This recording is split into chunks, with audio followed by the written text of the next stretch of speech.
Hey, have you ever had a shot of brandy in your coffee in the morning? Sure starts the day out right. Even if it's just a teaspoon.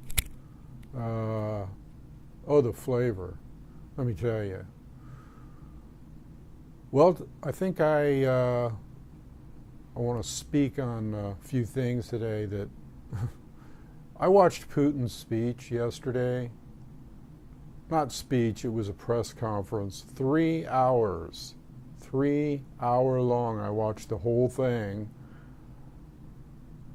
And that's kind of a bitch when you're trying to, when the interpreters are screwing everything up or lagging behind. Why can't they get some people to talk a little bit?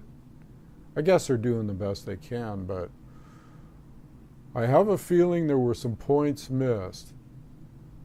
But the points that were well taken were,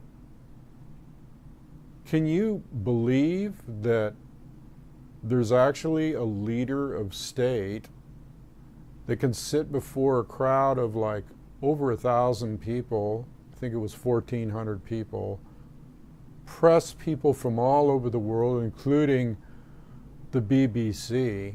I just have to speak on this because I thought it was just a magnificent, grand job that he did in his addressing the issues of the day. And let me just say something right now. You don't have to like Putin, or you don't have to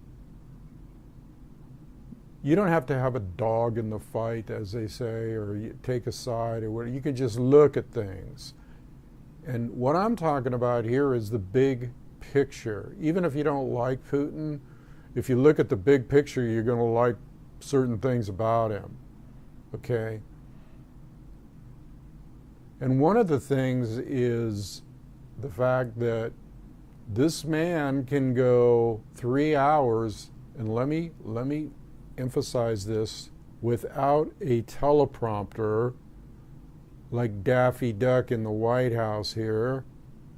Has a teleprompter, and how long does he go on for? Maybe a half hour at the most, or 15 minutes. Usually it's all scripted, it's all teleprompted out. Okay, we have that. And then we have Putin, who sits for 3 friggin' hours fielding questions right off the top of his head and answering them without having any fear of recourse as to, is that going to come back and haunt me, what I said? He thinks everything out. I notice he takes the last question. If people ask 2 questions, sometimes he'll take the last question first and then proceed to the first question they asked, or he will just say, I'll take this question. It gives him time to think. That's a sign of a true professional. If he wants to think about one of the questions, he'll take the other question that he can answer easily, and he'll think on the other one. This is the sign of a true strategist. So what I'm saying is, you have to look at the big picture, okay? Any of our representatives, government people, presidents, anybody in the USA, could they do that without getting, can you imagine Obama sitting before 1,000 people and fielding questions for 3 friggin' hours about everything, what he's doing to Russia and everything, and having a succinct answer? I don't think so.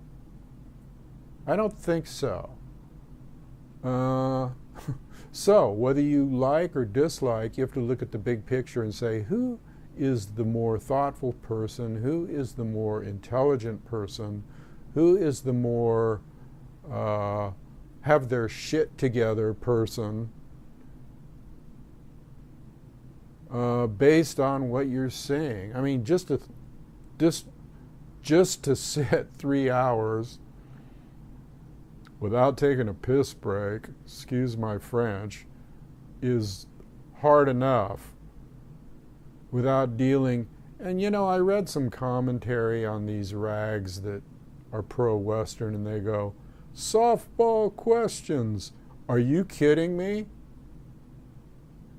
Were they watching the same press speech I was? And because the BBC threw some hardcore accusations and lies, basically, like the West always does, especially the BBC. And he took every country, Iran, Turkey, the press people from every country. I'm talking, Japan, China, Iran, the Ukraine, anything. Now that's a sign of a true warrior, okay? To get up there and take the flak and answer, give good, truthful, solid answers, okay?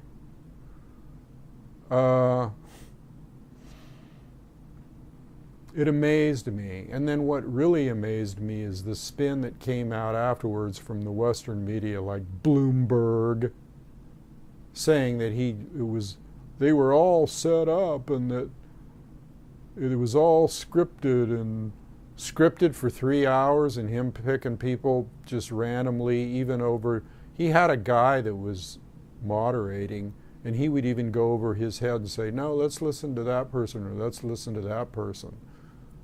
Because the guy was picking somebody else, and he'd go, no, let's listen to our friends from, he wanted the hardcore questions. He wanted the questions he could field easily. He knows what's going on. Okay, there's no doubt about it. He knows what the West is doing. He knows the machinations of the West, the pricks of the West. He would say that if he wasn't such a gentleman. He says it in so many words. Let's put it that way. So I just wanted to kind of talk about that because it was inspirational. Now, yes, Obama in his day, he gave these speeches and everything, but they were scripted, okay? And he basically, if you watched him, like on the campaign tour, he said the same thing over and over and over again, told the same jokes, everything. Puppets fill. Sharp, good speaker, but there's a difference between being a good speaker and a good leader, okay? And somebody that can answer questions truthfully, and they're answering from the heart. There's no way that you can script a 3-hour news conference. And if you look at the body language, okay, if you look at the body language, you can tell whether that person is having a hard time or no. He was completely at ease. In fact, he was like leaning forward, sometimes talking right to that person, looking right at them. He did pick a lot of young ladies, though. I think he has a preference for that, which I can readily understand. No, but I'm just being kind of humorous here. There was all kinds of people. Now, the other thing that I want to talk about is I ran into an old friend, kind of, and I don't even know if I even want to go there, but let's put it this way. There's people that still think that, there's people that believe that they don't understand that the thing with Cuba, let's talk about that. I won't even go, I'll just make this totally anonymous. The thing with Cuba is, viewed by many as, wow, isn't that great? When really it's just a big distraction from lifting the sanctions on Cuba is a big distraction from the sanctions they're placing on Russia. So it makes them look kind of like a good guy. They're not a good guy. In fact, a lot of people were up in arms that Obama would even do that because there's a lot of Cuban Americans here that know that there's been some death squad killings and all kinds of stuff, and we're exchanging murderous prisoners, I heard, for a few prisoners they had that were, well, everybody's significant, but I mean insignificant in the way of, which is what I was going to say, insignificant in the way of like they weren't government people or anything, or murderers or anything like that. You know, that whole thing with Cuba is like a two-edged sword, but making peace with Castro, see, there's another reason he might have done that, is because the Russians could have asked Cuba to put a air base in there, although I don't think they would. They don't need to. That's another thing Putin talked about. Somebody confronted him directly on the fact that, aren't you flying more airplanes with nuclear weapons on them? Oh, this was a real softball question, wasn't it? I'm jumping around here, but I just remembered this. Aren't you flying airplanes just off the Gulf of Mexico or around our borders, and aren't you getting a little intense with the air flights with the nukes on board? And oh boy, did he cut that person into ribbons with knowledge. And he went directly into how, you know, the United States went back on a treaty in this regard, how they've been flying things all over the place, doing things, being the aggressor. He basically said, we haven't done this in a long time, but the things that we're saying, we're like getting in defensive posture here. Basically, that's what he said. He goes, there's so much shit going on. He didn't say shit, but there's so many things going on as far as NATO moving in on our territory, putting missiles on it. He said this straight out. You think that was a softball question? I don't think so. He goes, yeah, we're flying reconnaissance missions again. He just said, yep, we're doing it again.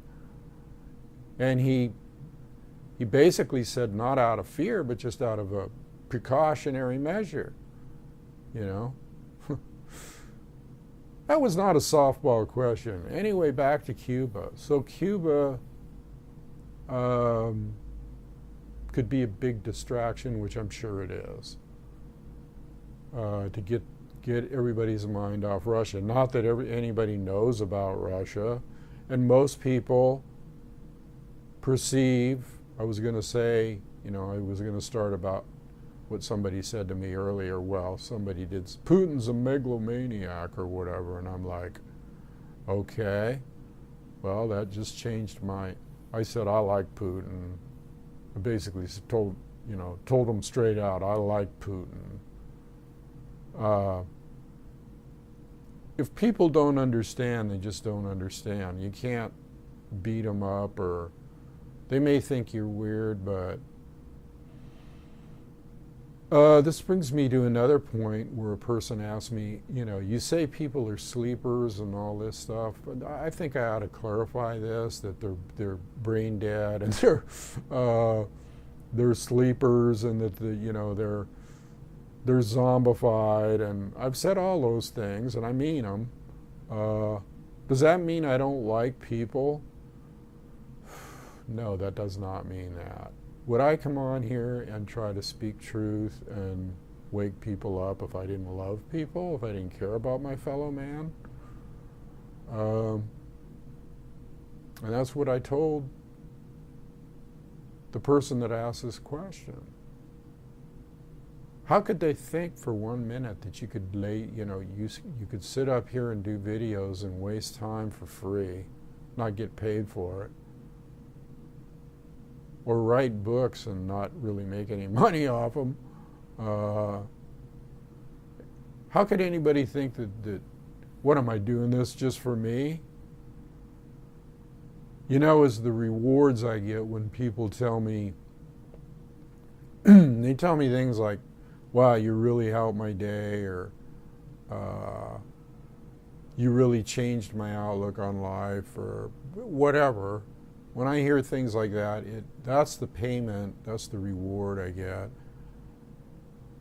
It's funny how you can not see somebody in a long time and then hook up with them again, and that their mindset is like, bingo, completely off from when we used to be friends, or not used to be, still friends, but definitely not on that same wavelength. People really change on you. They really change. So I think, basically this video is about maybe looking at the big picture of everything. Looking at the big picture here, there's still massive confusion in the press about, is Putin a good guy, or what are we going to do, or are we going to do sanctions or not? I think they're confused. I think they're confused. I think the West is so confused, and everybody's so confused about what the West is doing, that they don't know what to write even. Because they're sending so many mixed messages, all these different heads of state, which shows they're schizophrenic. Okay? That's called schizophrenia. 1 minute they're like, yeah, maybe the sanctions will really bitch slap Putin into place. And the next minute they're like, well, we may not need to do the sanctions because they're friggin' hurting financially. That's why. Not because Putin's like, well, maybe Putin's gonna toe the line now. They accomplish two things with that. They make it look like Putin's toeing their line, and that they may back off like they're in control or something. Are you kidding me? Oh, we're in control. Yeah, we might just back off on the sanctions. Putin's being a good boy, like he's a little boy that should be spanked. Hello? Are these people brain dead? I don't know about people. I mean, okay, so let's look at this thing more about whether I love my fellow man if I call him brain dead or stupid or ignorant. You know what I've always said? It's not their fault. It's not their fault, because, and that again is looking at the big picture. I'm looking at the big picture. I think I'll entitle this Putin's Speech, the Big Picture, because that'll get attention. And I'm talking about that anyway. Is that a good idea? Yeah, that's a good idea.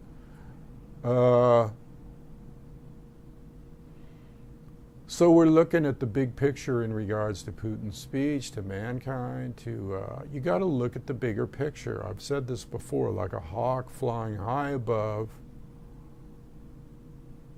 and looking down on everything, including your own reasoning and your own self, or what we call self.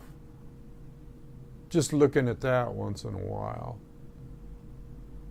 Now, when we see something good in somebody, that doesn't necessarily mean we're taking sides. And when I talk about Russia, or I talk about Putin, a lot of people get, oh my God. Hello? They didn't like Indians either. Okay. And I've said before, you have to respect the Russian people. If you just watch them, if you watch that press conference, looks on their faces, the body language, Putin's body language, these people are real. They're tribal. Man, these people go way back to ancient traditions. They got a real culture.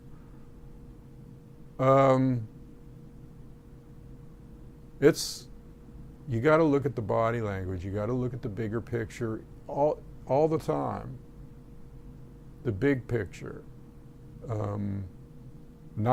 So when you're looking at the big picture, you're not going, is Putin a good guy or bad guy? It's like, how smart is this guy? How intelligent is he? In comparison, compared to what? There's an old jazz song, compared to what? In compared to what? As in comparison to the other leaders in the world? Oh, and another softball question. These just keep, I can't believe they said that. It's like somebody asked him, now this is definitely not a softball question. And if anybody asks the prez here about the same question, they asked Putin, we know that you have certain elite people around you and certain elite people in a circle around you, and how do you know that these people aren't going to turn their backs or don't say bad things about you? How do you know you have the support from the elite? Okay, that's basically what they said. How do you know you have the support from the elite? And he came back and said, now this is brilliant. This is brilliant. Okay, he came back and said, I'm giving you some highlights here. You should watch the whole thing. But he came back and said words to the effect that the elite, you speak of the elite. The elite are the people that are poor. The elite are people that are the everyday common man. I'm paraphrasing here. Elite are the peasants, he said. Those are the elite. If you speak of elite, I do not know what you mean other than these people. Those are the elite to me. And so basically he was saying those are the ones whose opinion I treasure more than anybody around me. Beautiful. Okay? Beautiful. I'm telling you, those were not softball questions. And the idiot that wrote for Bloomberg, I'm calling him out right now, you're a friggin' idiot. And you're a troll. And anybody that can't see the big picture here can't see. None of our leaders could sit there for 3 hours and answer those kind of questions. I mean, he even answered questions about prisoners and even questions about, agriculture. And guess what? He knew a lot about everything that he was talking about. Now, I'm not sitting here like a big Putin fan. I'm doing commentary basically on his speech and adding some stuff of my own. Okay? But there is no comparison, trust me, and you will see that. See it for yourself. Watch it. It's hard to watch 3 hours again. It's hard to wade through 3 hours of a press conference spoken in Russian with an interpreter. And they had to keep changing interpreters, man, woman, because they would get tired or whatever. It's kind of hard to keep, because Putin speaks quickly. He speaks succinctly and quickly, almost like an Italian, just they got that same capio. Anyway, they got that same thing, that same command, that same whatever. I also want to say that I'm happy to hear from people like Fanny Fryer. She wrote an excellent, she, I don't know. Sorry, I don't know. But they wrote an excellent paragraph, which I just want to tell them I thought that they had a really, really good handle and grip on things. And it's always nice to hear from people. I think they're in the Eastern Bloc somewhere.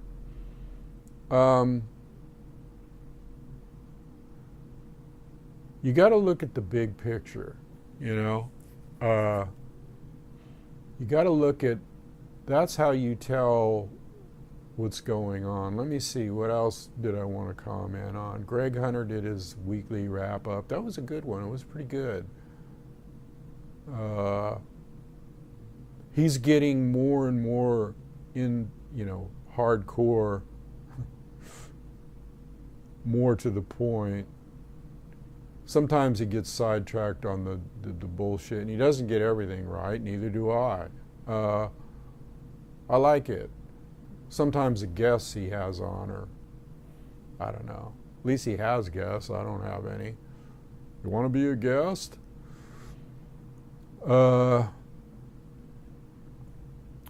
Yeah, so I thought that, I thought I had to comment on this and just talk to my friends out there that I have out there, Natalie and Fanny Dreyer and Down to Earth and Fozzie and all the people out there. I'm not a Greg Hunter, and I don't have a big network. I do have a network. I actually have 2 computers hooked together, so that's considered a network. I enjoy speaking to everybody out there, and I know it's the holidays and you're getting ready for the big tree and all that. Some of you are like, okay, have fun, enjoy, really. Do whatever makes you happy, and have a shot of brandy in your coffee. That's kind of nice. I don't usually do that, but I was walking in the store the other day and I saw this bottle of brandy, and I went, I'm not a drinker, but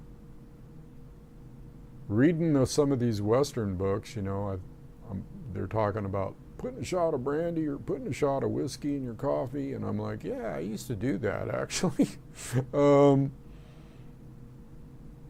So even if you just put a teaspoon in, you don't have to because alcohol can really but if you just put a teaspoon or a tablespoon, or depends on what your tolerance is, or even a half a shot in there, so that it doesn't drag you down, or give you any kind of hangover or anything, bad feeling, just enough for flavor, okay, and a little bit of feel it a little bit. Going to feel anything a little bit.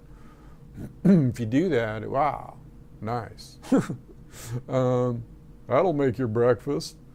Just that taste, just that, Okay, I'm not pushing brandy here. I'm just being thunder. Wakia. Wakia means thunder in Lakota. I always got to tell people that. Let me see if there's anything else I wanted to expound on. I guess not. I guess that's enough for you to think about. I keep thinking about that press conference, though, and I'm missing something here about just the questions they asked him. If you watch that, it'll answer a lot of your questions about where he's going, or he's shoring up. He talked about the ruble, too. Because Paul Craig Roberts, who I respect highly, says that they're naked shorting the ruble, just like they do gold. They're driving down. It's a financial mechanism that they're using against Russia. And Russia's just saying, well, we're shoring everything up. Putin explained exactly why he cut off certain imports from other countries. He said we might have a rough go of it for a while, but we'll get through it. And they will. It's going to be interesting to see how this plays out, because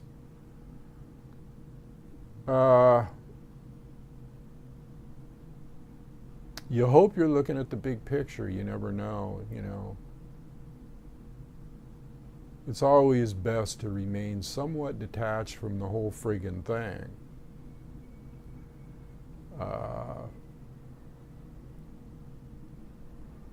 I'm of 2 minds, actually, detachment and so I kind of yin yang, and I kind of ascend and descend.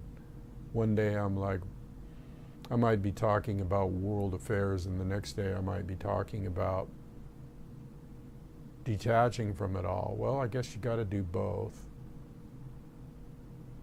At least that's my take right now. I'm doing both. Then I go to the spiritual side, or I'll just talk about tribal things, or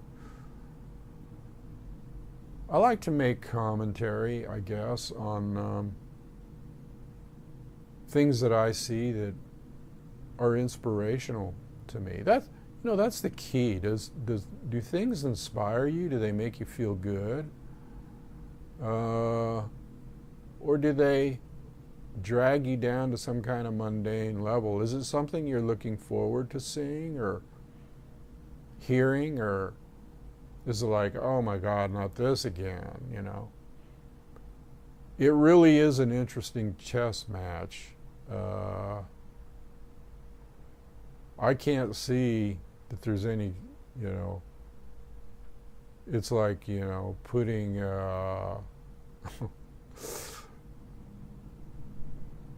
there's no comparison. It's like, on the one hand, we have a world leader that can talk for 3 hours, man to man, man to woman, taking all viewpoints, and then telling him, you know, and then when telling him what he plans on doing about the situation in detail. And if he can't tell him in detail, he'll say, well, I'll think about it, we'll work on that, whatever. You don't hear that. I mean, it's just good to hear a press conference where the media baboons aren't in control and the person they're interviewing is in control, can speak freely and not be cajoled or whatever, or belittled, okay? And some people actually tried to do that too. And that just didn't work at all.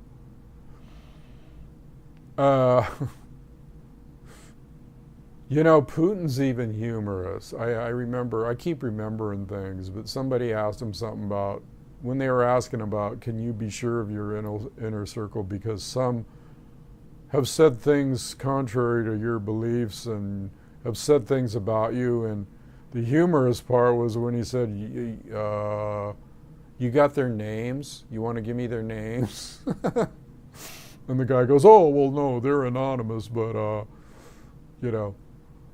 But it was like he was playing the hard case for a second. Oh, you got their names? You want to give me their names, these people that are talking about me?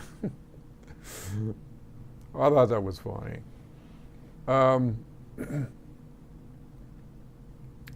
So yeah, you know, detach for a while and just enjoy your Christmas. And the thunder's going to be here anyway. Just another day to me. Wakia says, Wakia talks, thunder talks. The Wakia is more the spiritual when I get into that mode, and the thunder is, I don't know. Maybe I'm just being silly. So anyway, I want to say have a good one. Think about the big picture when you watch things or hear things. Or I'm finding that to be something that you gain with age and wisdom, I suppose. Looking at the big picture and looking at it as a picture, as a movie, and just having fun with it. It's like, oh yeah, this guy's doing a really good job. Oh, that guy's an idiot. Doesn't mean you got to get all wrapped up in the emotional aspect of it. Okay? That's not what it means. It doesn't mean, oh God, man, I'm so upset that they're piling on Putin, or I'm so upset that our country's absolute friggin' maniacs that can't get anything right and couldn't find their ass with both hands, and we're living in a horrific nightmare. Look at the big picture and say, that's a picture, that's a movie show. It's an illusion. We're just looking at it. Kind of look at it that way.